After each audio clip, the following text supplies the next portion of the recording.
Oke, selamat malam semuanya. Hari ini saya akan membahas tentang perencanaan kapasitas produksi. Kalau di pertemuan-pertemuan sebelumnya kita sudah membahas bagaimana kita menghitung bagian sisi akuntansi biayanya. Sekarang kita mungkin akan lebih masuk ke teknikalnya, teknik industri gitu ya. Perencanaan kapasitas produksi.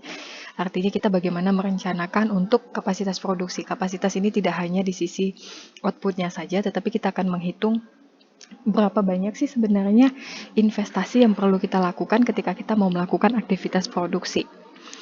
Ada tiga hal penting yang akan saya bahas di sini. Yang pertama adalah kita akan mengukur kinerja produksi. Yang kedua adalah kita akan melakukan perhitungan berapa banyak sebenarnya jumlah mesin yang perlu kita miliki atau berapa banyak investasi terhadap mesin yang perlu kita lakukan dan apakah investasi terhadap mesin tersebut layak atau tidak layak kita teruskan, karena memang kan berkaitan dengan ketika kita merencanakan kapasitas, artinya kita harus tahu nih sumber daya saya dengan kapasitas saya sebenarnya mumpuni nggak, kompatibel nggak mesin yang digunakan sekarang dengan kapasitas yang saya harapkan. Dan yang ketiga adalah kita akan menghitung biaya produksi, serta kita akan membandingkan biaya produksinya ini sudah masuk dalam kapasitas yang menguntungkan atau masih merugikan. Nah, kenapa pada dasarnya, kenapa kita perlu melakukan perencanaan di awal? Seperti pertemuan-pertemuan sebelumnya sudah saya sampaikan bahwa kita perlu melakukan perencanaan. Kenapa kita membutuhkan sebuah gambaran bagaimana nanti ke depannya setelah kegiatan aktivitas produksi ini berjalan, apakah yang memang sudah kita persiapkan itu akan bisa terpakai semuanya, seperti biaya, seperti tenaga manusia, seperti mesin. Apakah itu sudah sesuai dengan on track-nya nanti, sesuai dengan yang akan berjalan nanti gitu ya. Karena ini akan berkaitan dengan pembuatan keputusan. Di sisi lain, manajemen ketika belum melakukan aktivitas apapun, misal aktivitas produksi di tahun 2023 otomatis akan direncanakan di 2021. Mungkin bisa jadi ada yang tarik mundur 5 tahun sebelumnya gitu ya, kita nggak tahu. Ya let's say lah kita katakan direncanakan di 2022 gitu ya. Maka ketika 2023 nanti berjalan, kita sudah punya keputusan nih, apakah kita akan rekrut tenaga kerja, apakah kita akan tambah mesin atau melakukan investasi terhadap mesin, atau kita akan memanfaatkan mesin yang lama. Dan ini semua kan akan berkaitan dengan nanti penggunaan uang yang digunakan oleh perusahaan. Ya, itulah kenapa kita harus melakukan perencanaan terlebih dahulu. Nah, setelah kita melakukan perencanaan, maka kita harus mengukur nih kinerja dari aktivitas yang sudah berjalan, apakah sesuai dengan yang sudah kita harapkan atau masih jauh dari apa yang kita harapkan. Dua hal yang di sini saya lihat, yang pertama adalah efisiensi. Dari kita lihat efisiensi maksudnya adalah berapa besar sih standar yang udah bisa kita capai dari yang sudah kita tetapkan. Yang kedua adalah utilisasi. Utilisasi itu seberapa besar mesin itu atau fasilitas yang kita punya kita manfaatkan. Ya, semuanya dalam bentuk persen. Jadi utilisasi itu berasal dari utilitas atau peralatan ataupun fasilitas ya. Berapa besar fasilitas itu kita sudah manfaatkan, berapa persen pemanfaatannya, apakah sudah 100% atau ternyata dari 100% ternyata kita hanya bisa manfaatkan 73%. Artinya ada gap sebesar 27%. Nah, 27% ini penyebabnya kenapa? Apakah tenaganya yang kurang ataukah human error atau apa? Ya. Sementara efisiensi adalah besaran standar output yang sudah kita hasilkan sudah sesuai nggak dengan standar output yang sesungguhnya, output yang memang kita tetapkan, gitu ya. Nah, di sini ada bahasa kapasitas efektif. Kita lihat efisiensi itu dari kapasitas efektif. Kapasitas efektif maksudnya adalah kapasitas yang bisa kita hasilkan atau output yang bisa kita hasilkan dengan kondisi kita sudah mempertimbangkan akan adanya human error, akan adanya kekurangan atau lag, atau misalnya ada masalah mesin, atau toleransi dari waktunya manusia, misalnya isoma, segala macam. Itu namanya kapasitas efektif. Sementara utilisasi atau pemanfaatan mesin, gitu ya, kita bisa lihat dari sisi apa? Dari kapasitas desain yang sudah ditetapkan. Kapasitas desain itu apa? Kapasitas desain artinya adalah kapasitas yang sudah, kalau misalnya kita bilang di pertemuan sebelumnya itu kapasitas teoritis gitu ya.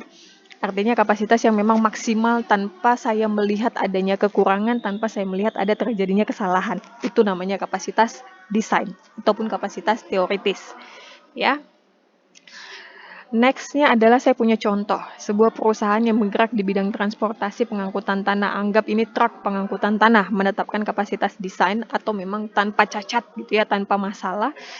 Itu bisa dicapai 50 trip per hari perhitungannya. Tetapi kapasitas efektifnya kalau kita memperhitungkan manusianya, tenaga manusianya, kemampuan manusianya, ada masalah di jalan, ternyata hanya bisa 45 trip per hari. Nah, output aktualnya ternyata setelah berjalan, output itu hanya bisa 40 trip per hari. Berarti kan ada gap kalau kita lihat dari kapasitas efektifnya sebanyak 5 trip.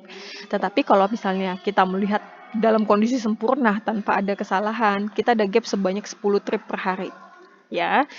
Jadi hitunglah berapa rasio efisiensinya serta utilisasinya. Nah, oke, efisiensi artinya kita akan melihat dari kapasitas efektifnya. Sementara kalau utilisasi kita akan lihat dari kapasitas desainnya atau kapasitas teoritisnya. Jadi efisiensinya adalah 40 per 45 gitu ya. Efektifnya 45 kali 100% ternyata cuma 88,9% efisiensinya. Jadi ada gap sekitar 1,1 ya, 1,1%. Nah, kalau kita lihat dari pemanfaatan transportnya sendiri atau truk itu sendiri, utilisasinya itu ada gap sekitar 10 dari 100% atau sekitar 80%. Jadi ya transportasi tersebut hanya bisa termanfaatkan sebanyak 80% saja. Ya, jadi kedua hal ini tidak bisa kita gabungkan. Oh, ternyata efisiensinya sekitar rata-rata sekian. Enggak, karena memang peruntukannya berbeda.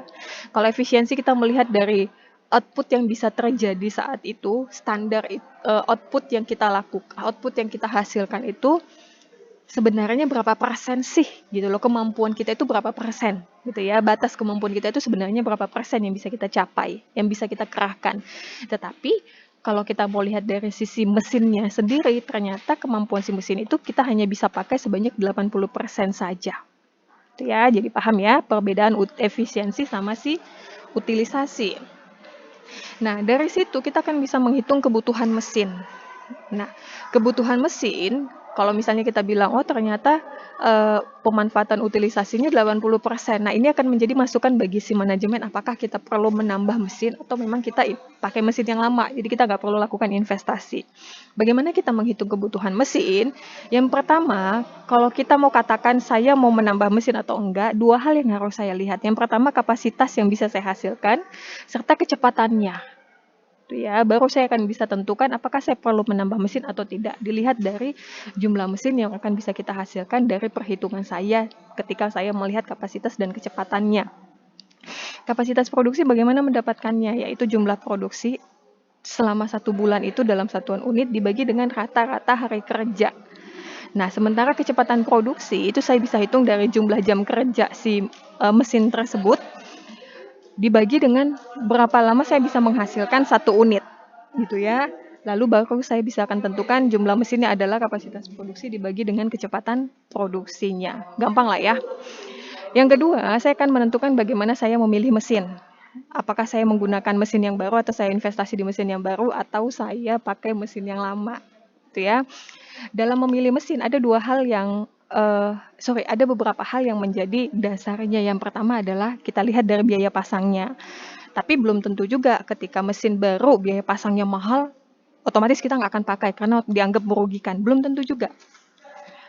Gitu ya. Yang kedua adalah produksi tahunannya. Kita juga bisa lihat dari produksi yang bisa dihasilkan selama setahun, baik itu mesin baru ataupun mesin bekas. Jadi kita bisa bandingkan. Yang ketiga adalah biaya tahunan dari tenaga kerja. Ada kalanya ketika kita menggunakan mesin yang lama, kita akan menggunakan tenaga kerja yang ya jumlahnya udah tetap gitu ya. Tetapi misal nih ada sebuah perusahaan yang menawarkan sebuah mesin yang baru, mengatakan bahwa ketika perusahaan Bapak Ibu menggunakan mesin yang baru, maka tenaga kerja yang dibutuhkan hanya sedikit loh. Nah, bisa jadi ada kemungkinan kasusnya ketika orang yang anti terhadap investasi mesin baru karena dianggap karena dianggap estimasinya kalau misalnya menggunakan mesin baru saya akan mengeluarkan biaya yang lebih besar. Terus biaya pasangnya juga mahal, tetapi ternyata biaya untuk tenaga kerjanya lebih ringan. Kenapa? Bisa jadi mesin yang baru ini Ya mungkin ada modifikasi yang membuat dia lebih canggih sehingga penggunaan tenaga kerjanya lebih sedikit. Jadi beban tenaga kerjanya juga bisa jadi lebih ringan gitu ya. Jadi bayangannya seperti itu. Lalu adalah beban tenaga kerja tahunan pada mesin yang baru. Jadi biaya manusia itu tidak hanya dianggap sebagai biaya upahnya saja, tetapi ada beban yang dianggap perlu dijadikan tambahan di luar si biaya tenaga kerja itu. Lalu tingkat suku bunga dari si mesin. Nah, ketika membeli mesin pasti akan ada pajak dan asuransinya. Jadi kalau misalnya terjadi kebakaran atau masalah apa di pabrik gitu ya, ya mesin ini pasti sudah diasuransikan. Lalu ada depresiasi. Depresiasi itu adalah penyusutan nilai dari sebuah mesin. Misalnya mesin pertama kali beli nilainya 800 juta. Lalu setelah 5 tahun pakai, mesin ini kan nilainya berkurang. Itu namanya penyusutan atau depresiasi. Selanjutnya adalah upah perbaikan. Otomatis kan akan ada perbaikan yang selalu dilakukan. Kita katakan sifatnya tahunan. Lalu ada biaya daya mesin. Baik itu mesin baru ataupun mesin lama karena sama-sama menggunakan listrik, otomatis kita harus hitung juga nih dayanya dia berapa rupiah sih gitu ya. Lalu kita akan dapatkan biaya produksi baik itu mesin baru ataupun mesin lama. Oh iya, ketika menggunakan mesin kita akan melihat kalau misalnya nih kita menggunakan mesin yang baru atau membeli mesin yang baru, otomatis kita misalnya melakukan penghematan dari sisi penggunaan bahan bakarnya atau misalnya dari sisi penggunaan lantai gitu ya, lantai produksi karena memang pada dasarnya mesin ini kan ukurannya besar, otomatis memakai kapasitas lantai yang juga ya cukup luas lah. Ini kan juga bukan menghalangi sih, tapi juga memberikan ruang yang terbatas untuk aktivitas yang lainnya, bisa jadi ini akan dianggap mengganggu. Nah, ketika terjadi penghematan akibat sebuah mesin itu akan kita anggap sebagai F, gitu ya. Bagaimana formulanya? Sebelumnya saya mau kasih tahu bahwa untuk menghitung sebuah biaya kita harus menghitung total cost atau biaya tetap atau fixed cost ditambah dengan variable cost. Fixed cost ini apa? Fixed cost ini adalah biaya yang sifatnya tetap. Jadi mau berapa banyak pun aktivitas produksi atau berapa banyak pun kapasitas yang dihasilkan, biayanya yang dikeluarkan itu sifatnya tetap. Variable cost apa? Variable cost itu adalah biaya yang tergantung variabelnya. Kalau output sebagai variabel, output di sini posisinya sebagai variabel, maka ketika output ini bertambah, maka biaya variabel ini juga akan bertambah, gitu ya. Nah, fixed cost itu terdiri dari C ini apa ya? Biaya pasang mesin yang baru dianggap tetap karena sekali pasang, ditambah dengan bunga, pajak, depresiasi, serta upah perbaikan. Nah, upah perbaikan itu dianggap stabil ya, karena memang perusahaan pada dasarnya sudah merencanakan tiap tahun perbaikan itu biayanya berapa. Sementara variable cost atau biaya yang kemungkinan akan berubah-ubah seiring dengan perubahan kuantitasnya itu adalah tenaga kerja, otomatis beban tahunan tenaga kerjanya juga berubah. Plus biaya dayanya, semakin banyak mesin ini bekerja, waktunya jamnya semakin banyak, maka dia akan semakin besar biayanya. Itulah kenapa variable cost terdiri dari tenaga kerja, beban tenaga kerja juga, serta biaya dayanya. Ya, biaya listrik lah kalau kita bilang. Nah, untuk menghitung biaya produksinya atau total cost dari keseluruhannya, X ini sebenarnya adalah total cost ya. Ini total cost. Sebenarnya untuk menghitungnya adalah variable cost ditambah fixed cost. Ini kan adalah fixed cost. Oke, ini adalah variable cost. Nah, saya memperhitungkan yang namanya F ataupun penghematan yang terjadi karena ada kalanya ketika kita menggunakan sebuah mesin pasti akan ada terjadi penghematan gitu ya, nggak mungkin kita mengharapkan sebuah mesin yang ada pemborosan. Oke, tapi dianggap minus. Kenapa? Karena dia akan mengurangi beban. Karena dia penghematan sifatnya, dia akan mengurangi biaya. Oke, ini untuk mesin yang baru, ini untuk mesin yang bekas. Ya, jadi tenaga kerja ditambah beban tenaga kerja dalam bentuk persen dikali dengan biaya si tenaga kerja itu sendiri, ditambah dengan daya tahunannya, ditambah dengan, nah ini variable cost-nya mulai dari biaya pasang, ini fixed cost-nya mulai dari biaya pasang, dikalikan dengan tingkat suku bunganya, pajak atau asuransinya, lalu biaya depresiasi, lalu dengan si upah perbaikannya. Nah, kenapa depresiasi masuknya biaya tetap? Karena memang nanti kalau kalian sudah belajar ekonomi teknik, depresiasi ini dianggap perusahaan akan merencanakan atau mengestimasikan depresiasi yang tetap setiap tahunnya. Jadi contoh, tadi saya katakan pembelian mesin pertama kali itu 800 juta. Nah, setelah 5 tahun terpakai, maka perusahaan harus menghitung nih sebenarnya mesin ini nilainya berapa sih dirupiahkan gitu ya. Dia akan memperhitungkan depresiasi yang terjadi. Misal setelah 5 tahun pakai dihitung harga pasarannya atau market value-nya. Mesin itu ternyata harganya cuman ya 500 juta. Berarti kan ada pengurangan atau ada nilai yang hilang atau yang susut itu sekitar 300 juta selama 5 tahun. Maka per tahunnya 300 juta yang hilang, ternyata per tahun itu 60 juta yang hilang. Gitu ya, 1 tahun nilai dari mesin itu yang hilang atau yang susut adalah senilai 30 juta ya. Tadi saya katakan 60 juta ya, 60 juta. Berarti tiap bulannya kalau saya pecah berarti sekitar 5 juta gitu ya. Nah, kenapa perusahaan perlu memperhitungkan depresiasi? Karena ini akan masuk ke dalam pembukuan. Pembukuan itu kan sifatnya seimbang antara debit dan kreditnya, pemasukan dan pengeluarannya. Ketika perusahaan mengeluarkan dana 800 juta, maka 800 juta ini kan harus jelas tiap bulannya atau tiap tahunnya. Oh, ternyata ada depresiasi senilai 60 juta. Oh, ternyata depresiasi tahun kedua 60 juta lagi, berarti ada senilai 120 juta yang hilang. Gitu ya. Jadi ya kegunaannya nanti untuk track lah. Ini untuk mesin yang baru, ini untuk mesin yang lama. Kita masuk ke contoh. Sebuah perusahaan nih, percetakan artikel, biasa mencetak 4.000 lembar artikel. Bisa dipenuhi baik itu oleh satu mesin bubut yang sifatnya semi otomatis ataupun 2 mesin bubut. Jadi pilihannya adalah bisa menggunakan satu mesin bubut yang sifatnya semi otomatis ataupun bisa menggunakan 2 mesin bubut yang biasa mungkin ya. Nah, mesin bubut yang otomatis ini biaya pasangnya adalah $80.000. Sedangkan mesin bubut yang biasa $32.000 per mesinnya. Umur pakainya itu 10 tahun. Nah, si mesin bubut yang otomatis ini menggunakan ruang satu engine. Ya, pemakaian ruangnya untuk satu engine. Dan dia bisa pemakaian ruangnya itu satu engine. Atau dianggap sama dengan kayak mesin bubut bisa menghemat $480 per tahun. Mesin bubut turret ini bisa menghasilkan 4.000 part loh ternyata selama 2.256. Dengan operator biayanya itu $4 per jam. Sementara untuk mesin yang bubut yang biasa, satu mesin ini butuh satu operator. Berarti kalau ada 2 mesin kita butuh 2 operator. Dengan upahnya $5 per jam. Gitu ya. Nah, kedua mesin dioperasikan selama 2.300 jam dengan menghasilkan 3.800 pieces. Tingkat suku bunganya 6%, pajak atau asuransinya dianggap 4%, ada depresiasi dibikin 10% per tahunnya. Lalu biaya M ini tadi apa ya? Upah perbaikannya ya, biaya maintenance-nya 6%. Lalu ini semuanya dari 6% semuanya dari ini ya, dari C ya, biaya pemasangannya. Lalu ada beban tenaga kerjanya itu sebanyak 55% dari si tenaga kerjanya, upah tenaga kerja. Daya untuk sebuah mesin otomatis itu 4 HP, jadi lebih besar dayanya, tetapi untuk mesin bubut yang lama 2,5 HP per mesin. Sehingga kalau ada 2 mesin, dayanya menjadi 5 HP atau 5 horsepower. Nah, biaya daya ternyata cuma $0,35 per kWh. Sekarang pemilihannya adalah saya menggunakan mesin yang baru, saya mau investasi di mesin yang baru, atau saya menggunakan tetap mesin yang lama. Ini kan otomatis tidak cuma sekedar, oh saya lihat nih biaya pemasangannya jauh nih, ini 80.000, ini cuma 64.000 gitu ya. Kayaknya ini aja deh. Nah, enggak, kita nggak bisa melakukan seperti itu, jadi kita harus analitis dulu.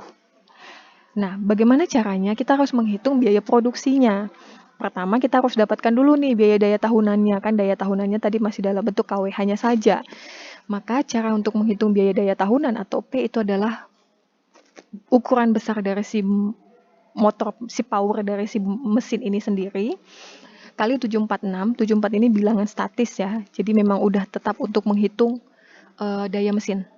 Jadi ini juga bisa kalian pakai rumusnya kalau mau menghitung daya mesin yang lain. Biayanya berapa? Oke, total jam mesinnya berapa lama dia beroperasi kali rata-rata daya KWH 0,35 tadi ya, dibagi dengan 1.000 pun ini juga memang bilangan yang sudah tetap dipakai untuk menghitung biaya daya tahunan. Ternyata ketika saya menghitung biaya si daya dari si mesin baru, biayanya adalah 2.356.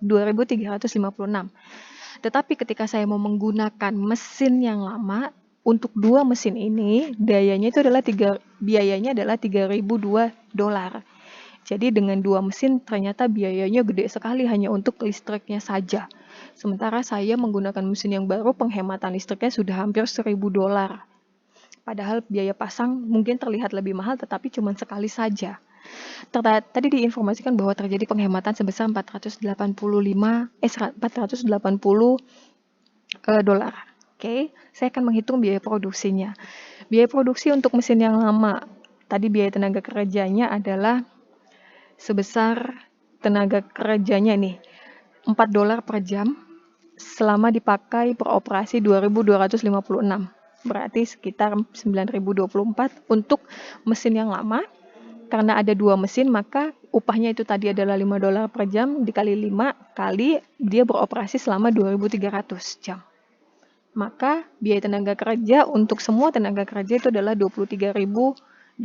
Jadi jauh ya bedanya ya. Nah, dari sini sebenarnya udah terlihat sih mana yang harus kita pilih. Ternyata setelah saya hitung, saya menggunakan mesin yang baru, ya. Mesin yang baru juga tadi ada penghematan yang terjadi. Biasanya nih ya, ketika kita menggunakan sebuah mesin yang baru, kita akan berharap ada penghematan yang terjadi. Tetapi setelah mesin itu berjalan atau sudah lama kan tidak mungkin terjadi lagi penghematan. Ya, makanya F-nya itu hanya ada di mesin yang baru. Ternyata untuk mencetak satu buah artikel itu biayanya adalah $9,16 ketika kita menggunakan mesin yang baru. Ketika kita menggunakan mesin yang lama, biaya untuk mencetak satu artikel itu biayanya adalah $14,55. Jadi bisa kita katakan biaya produksi untuk mencetak artikel dengan menggunakan mesin yang baru ternyata lebih murah. Sehingga yang kita pilih apa? Kalau dilakukan investasi, silahkan melakukan pembelian mesin yang baru. Karena memang jauh sangat menghemat. Ya, jadi gapnya beda ya, sekitar $6. Ya, sekitar $6 per lembarnya, atau kalau dirupiahkan sekitar ya 80 ribuan. Nah, itu kan lumayan kali berapa ribu lembar tadi, 4.000 lembar. Itu ya. Jadi seperti itu kita menentukan pilihan, kita memilih mesin yang berinvestasi terhadap mesin yang lama, berinvestasi terhadap mesin yang baru atau tetap menggunakan mesin yang lama. Yang kedua, kita harus menghitung BEP-nya. Namanya juga investasi. Ketika saya mau menginvestasikan sesuatu atau saya menginvestasikan dalam hal ini adalah mesin, saya harus menghitung BEP-nya. BEP itu adalah break even point atau titik impas atau titik di mana saya impas, tidak untung dan tidak rugi.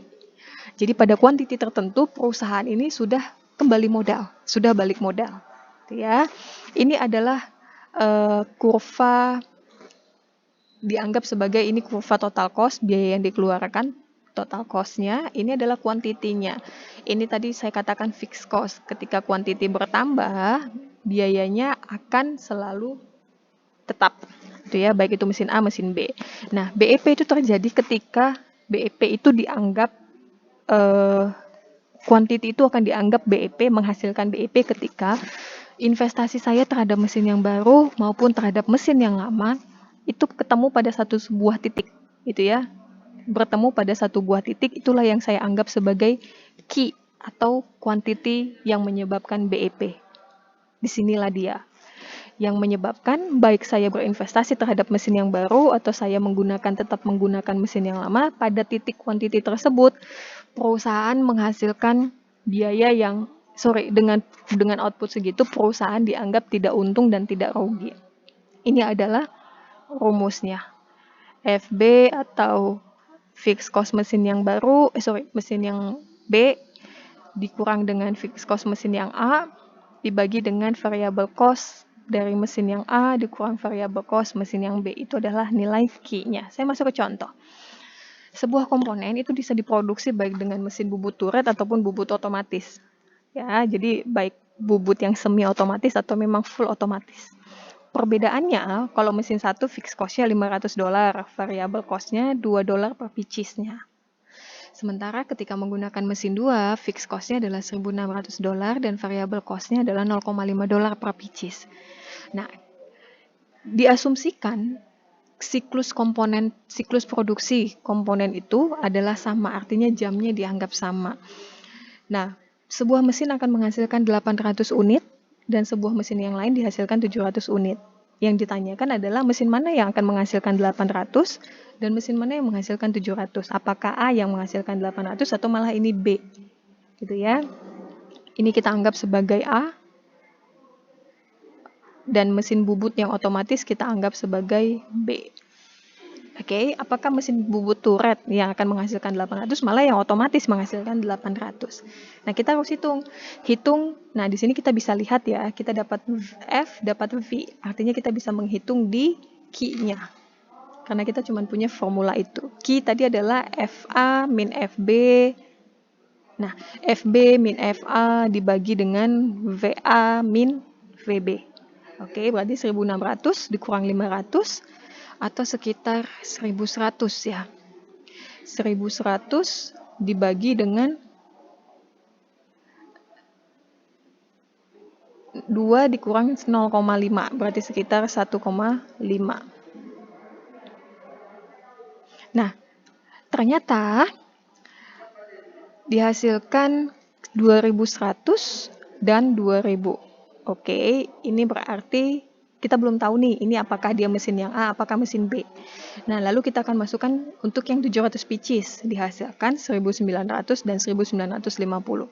Dari kedua hal ini, kita bisa simpulkan bahwa pada dasarnya ketika mesin menghasilkan output yang banyak, maka biayanya juga akan besar. Ya, ketika outputnya dihasilkan sedikit, maka biaya yang dihasilkan adalah yang kecil. Gitu ya. Nah, jadi bisa saya sampaikan bahwa dari yang perhitungan ketika saya menggunakan 800 pieces, dihasilkan biaya 2000, berarti ini adalah milik si mesin B atau si otomatis. Nah, ketika saya masukkan pieces-nya 700, ternyata ini yang menghasilkan biaya yang lebih kecil. Tuh, kenapa? Karena memang cuma 700 pieces. Di sini 800 pieces. Jadi biayanya pasti kita pilih yang lebih besar. Di sini biayanya kita pilih lebih kecil karena cuma 700 pieces. Hasilnya adalah ternyata yang ini oleh si mesin A atau si mesin bubut turret gitu ya. Dan jadi mesin A sebanyak 800 outputnya itu dihasilkan oleh mesin bubut turret yang sifatnya otomatis, dan yang 700 itu dihasilkan oleh mesin bubut turret yang sifatnya semi otomatis. Lalu ada lagi soal, biaya awal mesin A adalah 12.000, biaya produksi per unitnya adalah $6. Jadi kalau dikatakan biaya produksi per unit artinya adalah ini sifatnya variabel. Karena satuannya sudah per unit. Oke. Untuk mesin B, biaya awalnya $48.000 dan biaya produksi per unitnya adalah 1,2. Ditanya lakukan analisis break-even point-nya. Maka perusahaan kita hitung Q-nya. Nah, Q-nya ternyata didapat adalah 7.500 pieces. Artinya adalah perusahaan untuk dapat titik impasnya atau dia tidak akan rugi ataupun tidak akan mengalami keuntungan, itu harus dihasilkan sebanyak 750 pieces. Gitu ya. Jadi untuk mendapatkan titik yang setimbang gitu ya, dia harus menghasilkan 7.500 pieces. Nah, dari nilai ini apa yang bisa kita hasilkan? Kalau perusahaan ingin mendapatkan keuntungan, hasilkan di atas 7.500 pieces. Tetapi ketika perusahaan mendapatkan hasil output kurang dari 7.500 pieces, maka dia rugi namanya. Oke. Bagian yang ketiga atau biaya produksi ini akan saya bahas di pertemuan selanjutnya. Ya, sekaligus saya akan memberikan tugasnya. Untuk pertemuan yang kali ini saya sampaikan di sini dulu. Materi saya akan masukkan ke e-learning. Terima kasih, selamat malam.